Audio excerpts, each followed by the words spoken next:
Entré a una iglesia oculta debajo de un almacén en Jeddah, con 3 hombres detrás de mí para arrastrar a mi prima por la fuerza y destruir cada Biblia en la habitación antes de que los fieles pudieran gritar pidiendo ayuda. Ella había rechazado casarse con el hombre que nuestra familia había elegido para ella, y me habían enviado para acabar con su rebelión de una vez por todas. Pero en el momento en que agarré la Biblia de sus manos y la levanté por encima de mi cabeza para destrozarla, algo se apoderó de todo mi cuerpo y colapsé sobre el suelo de concreto, incapaz de moverme, incapaz de hablar, incapaz de hacer cualquier cosa excepto llorar.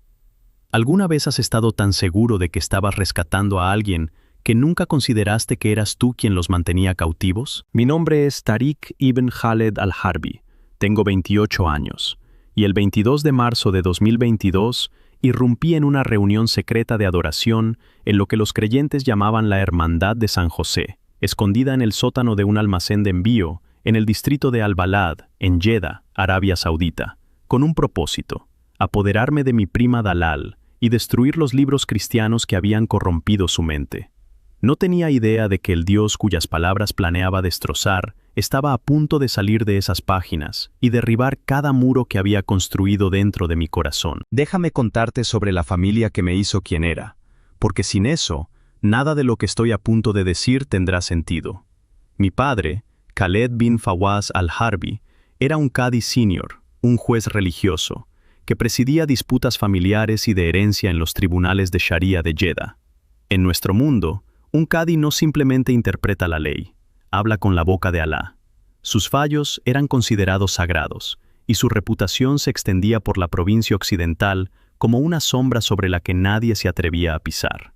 Nuestro hogar estaba en un recinto amurallado cerca de la mezquita Al-Jufali, en el vecindario Al-Sharafiyya, lo suficientemente cerca como para que el llamado a la oración hiciera temblar el vidrio de nuestras ventanas 5 veces al día. Mi madre, Samira bint Nayef, usaba niqab completo cada vez que salía de sus cuartos privados. Ella dirigía círculos de memorización del Corán para mujeres todos los martes y jueves. Nuestra familia no era simplemente musulmana. Éramos el tipo de musulmanes contra los que otras familias se medían. Mi padre me enseñó desde la infancia que los cristianos eran personas perdidas en el peor tipo de oscuridad. Dijo que habían tomado a un profeta de Alá, llamado Isa, y habían cometido shirk, el único pecado que nunca podría ser perdonado, al llamarlo hijo de Dios. Dijo que su Biblia era un libro de mentiras reescrito por hombres hambrientos de poder. A los 17 años, me había unido a una red de jóvenes de familias respetadas que ayudaban en silencio a la policía religiosa a monitorear la actividad cristiana sospechosa entre los trabajadores extranjeros. Reportábamos reuniones de oración secretas, ayudábamos a confiscar Biblias y veíamos a los trabajadores ser deportados. No sentía culpa, me sentía limpio. No tenía idea de que la fe que estaba destruyendo en otros ya estaba echando raíces dentro de mi propia familia. A los 25, había completado una licenciatura en finanzas en la Universidad King Abdulaziz. Trabajé como analista financiero para el grupo de inversión de la familia. Estaba comprometido con una mujer llamada Hanan bint Said Al-Otaibi, seleccionada por mi madre y aprobada por mi padre antes de haber visto su rostro. Tenía todo: carrera, estatus, un matrimonio próximo y una fe tan sólida como las paredes de piedra caliza que rodeaban nuestro hogar. Pregúntate esta pregunta: ¿alguna vez has estado tan seguro del suelo bajo tus pies que nunca pensaste en comprobar si ya se estaba agrietando? Mi prima Dalal era la hija del hermano menor de mi padre, el príncipe Saad. Tenía 23 años, era de mente aguda y callada de una manera que la gente confunde con obediencia, pero que en realidad es observación. Mi tío Saad había arreglado su matrimonio con el jeque Mubarak bin Jaber, un juez retirado de 61 años, con vínculos con el establecimiento religioso. La boda estaba programada para abril. Dalal no tuvo voz en la decisión. En nuestra familia se asumía el consentimiento de una hija por su silencio. Pero Dalal no estaba en silencio. Fue a su padre en privado y le dijo que no podía casarse con un hombre que no conocía y que no amaba. Su padre le dijo que el amor era una enfermedad occidental y que la obediencia era la cura. Fue a su madre. Su madre lloró y le dijo que rezara por aceptación. Vino a mí, su primo mayor, en quien había confiado desde la infancia. Me pidió que hablara en su nombre. Le dije lo que me habían enseñado a creer. Le dije que someterse a la voluntad de su padre era someterse a Alá. La mirada que me dio en ese momento era algo que no entendía entonces, pero que ahora comprendo. Era la mirada de alguien que ya ha encontrado una puerta que nadie más en la habitación puede ver. No tenía idea de que Dalal ya había cruzado esa puerta semanas antes, y que una enfermera filipina llamada Joy, en el hospital privado donde Dalal hacía voluntariado, le había puesto una pequeña Biblia en árabe en las manos 3 meses antes. El problema se hizo visible 6 semanas antes de la boda. Dalal comenzó a comportarse de manera diferente. Se volvió más tranquila donde antes había estado ansiosa. Dejó de discutir con su padre sobre el matrimonio. Comenzó a hablar sobre el perdón, sobre la misericordia, sobre el valor de cada persona sin importar su posición. Su madre se volvió sospechosa. Registró la habitación de Dalal y encontró la Biblia escondida detrás de un panel dentro de su armario. La familia estalló. Mi tío Saad temblaba de rabia. Mi padre convocó una reunión de emergencia. Se informó al Sheikh Mubarak que la boda podría necesitar ser retrasada, mientras la familia abordaba una crisis espiritual. Mi padre me dijo que Dalal había estado asistiendo a reuniones cristianas secretas, que se había estado reuniendo con trabajadores extranjeros en un espacio de culto oculto en algún lugar de Al-Balad. Dijo que la situación era un ataque directo al honor de nuestra familia. Dijo que debía averiguar a dónde iba, traerla a casa y destruir cualquier material cristiano que pudiera encontrar. Nuestro plan era simple: seguir a Dalal, identificar la ubicación, entrar con suficientes hombres para acabar con esto. Recluté a 3 hombres en quienes confiaba: Faris, mi amigo de la infancia que trabajaba en seguridad privada; Adel, un estudiante de teología que ardía con celo por lo que él llamaba defender la fe; y Samir, un hombre callado y musculoso que había trabajado para la familia de mi tío durante años. Observamos a Dalal durante 5 días. En la 5ª noche, salió del recinto a las 7:30, vistiendo una abaya sobre ropa occidental. La seguimos a través de las estrechas calles de Al-Balad hasta un almacén de metal corrugado cerca del viejo puerto. Entró por una puerta lateral. Me sentí completamente seguro de que Alá aprobaba lo que estaba a punto de hacer. No tenía ninguna duda. La noche anterior, había rezado Tahajjud a las 2 de la mañana, pidiéndole a Alá fuerza y precisión. Pero mientras me arrodillaba sobre la alfombra de oración, sentí algo que no podía explicar. Un peso en mi pecho, como un puño cerrándose alrededor de mis pulmones. Me dije a mí mismo que eran nervios. Me dije a mí mismo que era Shaitán, tratando de debilitar mi determinación. Apenas dormí. ¿Alguna vez has estado tan convencido de que estabas defendiendo la verdad que nunca te detuviste a preguntar si la verdad podría estar defendiéndose de ti? Llegamos al almacén a las 8:15, en una cálida noche de martes. El edificio era sencillo, sin marcas, sin ventanas que dieran a la calle, solo paredes de metal oxidado y una sola puerta en el lado sur. Faris revisó el perímetro. Adel recitó una sura protectora en voz baja. Samir se quedó de brazos cruzados. Abrí la puerta.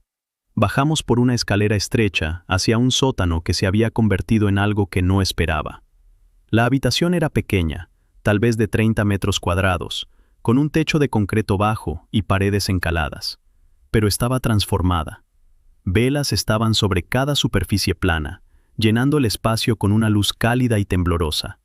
Una cruz de madera, tallada a mano y simple, colgaba en la pared de fondo. Alguien había cubierto una mesa plegable cerca del frente con un paño blanco, haciendo una especie de altar. El olor a incienso se mezclaba con la cera de las velas y algo más que no podía nombrar, algo limpio y pesado, como el aire después de la lluvia. Quizás había 25 personas en la sala, mujeres filipinas, hombres etíopes, algunas familias indias, y en la segunda fila, usando un pañuelo blanco sencillo que nunca antes le había visto, estaba mi prima Dalal.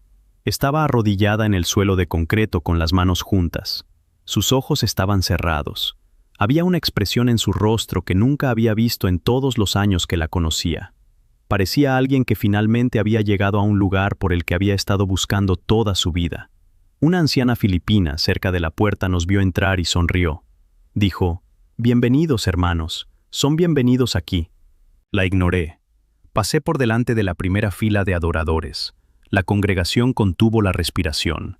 Caminé directamente hacia Dalal y agarré la Biblia del pequeño estante frente a ella. Ella abrió los ojos y me miró.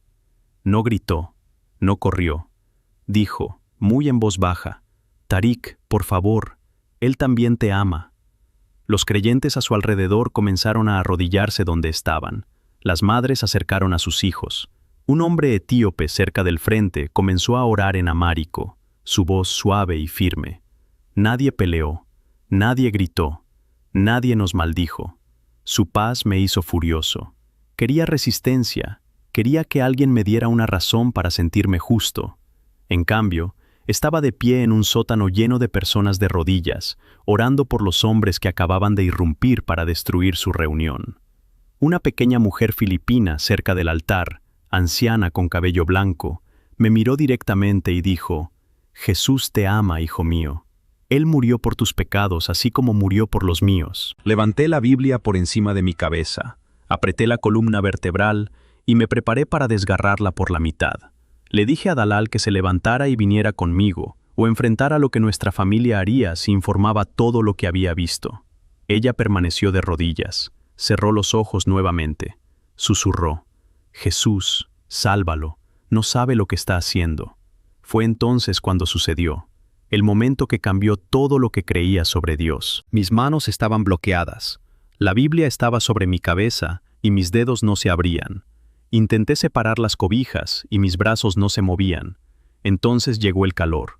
Comenzó en mis palmas, se envolvió alrededor de la cubierta de cuero y fluyó hacia abajo a través de mis muñecas, mis antebrazos, mis hombros, hasta mi pecho. No ardía, no era dolor, algo vivo, algo enorme moviéndose a través de mi cuerpo como electricidad hecha de calidez. Mis rodillas cedieron. Golpeé el suelo de concreto tan fuerte que mis dientes temblaron. La Biblia cayó de mis manos congeladas y aterrizó abierta frente a mí, con las páginas hacia arriba, y las páginas estaban brillando. Una luz suave y constante se elevaba de las palabras, como el calor que se eleva de la arena en verano, excepto que esta luz era dorada y se movía. Pulsaba, respiraba. No podía apartar la vista. Entonces lo vi, de pie directamente detrás de Dalal. Una figura. No estaba hecho exactamente de luz, pero la luz parecía salir de dentro de él, fluyendo a través de su piel, su ropa, sus manos. Su rostro era más real que cualquier cosa que hubiera visto en mi vida. Sus ojos no contenían ira, ni juicio, solo una tristeza tan profunda que tenía peso, y un amor tan abrumador que mirarlo se sentía como ahogarse y respirar por primera vez al mismo tiempo. Me miró, directamente a mí, y habló.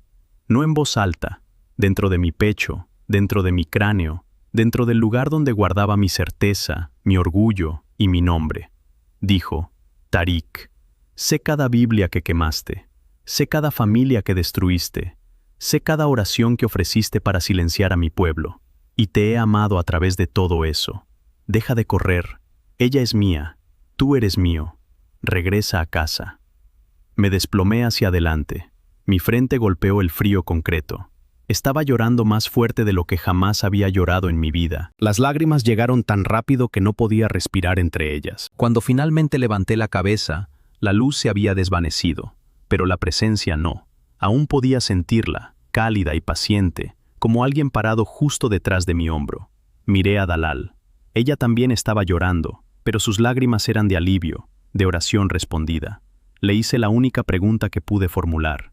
¿Qué hago ahora? ¿Cómo lo sigo? Dalal se sentó a mi lado en el piso de concreto de esa iglesia en el sótano. Abrió la misma Biblia que había intentado desgarrar y me leyó durante la siguiente hora. Me habló de un hombre llamado Pablo que había cazado cristianos y fue derribado por el mismo Jesús en un camino desértico. Me dijo que lo que me había pasado no era un castigo, sino una invitación. Luego tomó mis manos y me guió en una oración que salió rota y húmeda de lágrimas. Dije, «Jesús, he estado equivocado sobre ti toda mi vida. Casé a tu pueblo, quemé tus libros, intenté arrastrar a mi propio primo de tu casa por la fuerza, pero te vi esta noche. Sé que eres real. Perdóname, sálvame. Te entrego mi vida». Dalal me abrazó. La pequeña congregación nos rodeó. Estaban llorando y riendo y abrazándose unos a otros. Estas personas que había venido a aterrorizar, ahora estaban celebrando como si hubieran encontrado a un hermano perdido. Faris oró la misma oración a mi lado. Luego Adel, temblando, pidió orar también. 3 hombres se convirtieron en ese piso del sótano. No tenía idea de que la habitación en la que había entrado para destruir se convertiría en el lugar donde renacería. Fui bautizado 6 semanas después en una ceremonia secreta en Bahrein, dirigida por un pastor llamado Samuel, que sirve a la iglesia clandestina en el Golfo. Elegí el nombre Mateo, porque al igual que el recaudador de impuestos en su mesa, había estado sentado en mi propia corrupción cuando Jesús se acercó y dijo: «Sígueme. Sálvame, te entrego mi vida». Dalal me abrazó. La pequeña congregación nos rodeó. Estaban llorando y riendo y abrazándose unos a otros. Estas personas que había venido a aterrorizar, ahora estaban celebrando como si hubieran encontrado a un hermano perdido.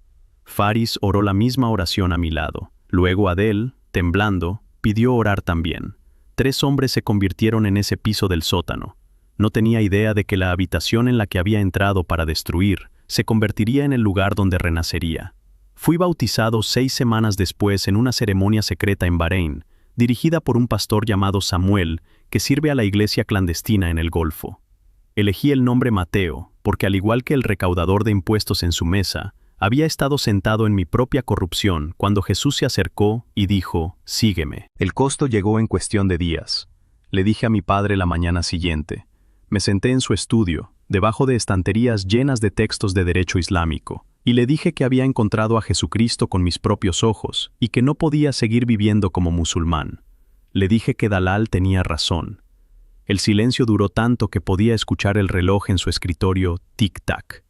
Luego su voz llegó, temblando con una rabia tan controlada que sonaba casi tranquila. «Ya no eres mi hijo. Estás muerto para esta familia. Sal de esta casa y no regreses». Mi madre me envió un solo mensaje de voz la tarde siguiente. Estaba llorando tanto que las palabras apenas se sostenían. «¿Cómo pudiste hacernos esto, Tariq? ¿Cómo pudiste dejar que esa chica te envenenara?» Bloqueó mi número después de enviarlo. No he escuchado su voz desde entonces. Mi compromiso con Hanan terminó con una llamada de su padre. Dijo 2 oraciones. «El contrato es nulo. Eres un apóstata». Amigos antiguos realizaron oraciones fúnebres por mí. Mi tío Saad públicamente desheredó tanto a Dalal como a mí. El jeque Mubarak declaró que la boda estaba cancelada permanentemente y nos llamó enemigos del Islam. Nuestros nombres fueron borrados de los registros familiares. Mi acceso a la firma de inversión fue terminado de la noche a la mañana. Dalal y yo huimos a Bahrein en una semana y luego a un país europeo que no nombraré por nuestra seguridad. Todo lo que creía estaba a punto de ser destruido, y lo fue. Perdí a mi padre, a mi madre, mi nombre, mi carrera, mi país y cada certeza que había llevado desde la infancia. Pero gané todo lo que realmente importa. Gané a Jesucristo. Gané el perdón por pecados que ni siquiera había reconocido como pecados. Gané una paz tan constante que no ha titubeado ni un solo día desde esa noche en el suelo del sótano. Gané una familia de creyentes que me amaron antes de que siquiera supieran mi nombre completo. Mira dentro de tu propio corazón en este momento y pregúntate si las cosas que estás aferrando valen más que lo que se te está ofreciendo. Mi tío Saad públicamente desheredó tanto a Dalal como a mí. El jeque Mubarak declaró que la boda estaba cancelada permanentemente y nos llamó enemigos del Islam. Nuestros nombres fueron borrados de los registros familiares. Mi acceso a la firma de inversión fue terminado de la noche a la mañana. Dalal y yo huimos a Bahrein en una semana, y luego a un país europeo que no nombraré por nuestra seguridad. Todo lo que creía estaba a punto de ser destruido, y lo fue. Perdí a mi padre, a mi madre, mi nombre, mi carrera, mi país, y cada certeza que había llevado desde la infancia. Pero gané todo lo que realmente importa. Gané a Jesucristo. Gané el perdón por pecados que ni siquiera había reconocido como pecados. Gané una paz tan constante que no ha titubeado ni un solo día desde esa noche en el suelo del sótano. Gané una familia de creyentes que me amaron antes de que siquiera supieran mi nombre completo. Mira dentro de tu propio corazón en este momento y pregúntate si las cosas que estás aferrando valen más que lo que se te está ofreciendo. 18 meses después de que huimos, conocí a una mujer llamada Clara en la iglesia a la que Dalal y yo asistimos en Europa. Ella era una cristiana libanesa, una farmacéutica que había dejado Beirut para construir una vida más tranquila. Nos casamos en esa misma iglesia. El pastor que me había bautizado ofició. Faris y Adel estuvieron a mi lado como mis padrinos. Dalal sirvió como lectora durante la ceremonia. Cuando Clara caminó hacia mí por el pasillo, pensé en el suelo de concreto, las páginas brillantes y el rostro de quien me había mirado con un amor que no merecía. Lloré durante toda la ceremonia. Hoy trabajo junto a Dalal en un ministerio que llega a mujeres musulmanas en todo el Golfo, que están siendo forzadas a matrimonios que no eligieron y siendo castigadas por preguntas que tienen todo el derecho de hacer. Dalal lidera el lado de las mujeres. Comparto mi testimonio a través de redes encriptadas. Más de 95 musulmanes han aceptado a Cristo después de escuchar lo que sucedió en ese sótano de almacén. Algunos eran jueces, algunos eran estudiantes, algunas eran mujeres que habían estado encerradas en habitaciones como Dalal, a quienes les dijeron que su silencio era lo mismo que consentimiento. Aún escribo a mis padres 2 veces al año. Envío las cartas a través de un primo de confianza que promete entregarlas en mano. Nunca he recibido una respuesta. Mi hijo Adam nació hace 8 meses. Las primeras palabras que escuchó no fueron el Adán, sino una oración de agradecimiento susurrada por su madre en árabe. Le digo cada noche que su abuelo es un hombre de principios, un hombre que ama a Dios profundamente, incluso si aún no conoce el verdadero nombre de Dios. Creo que se encontrarán algún día. Tengo que creer eso.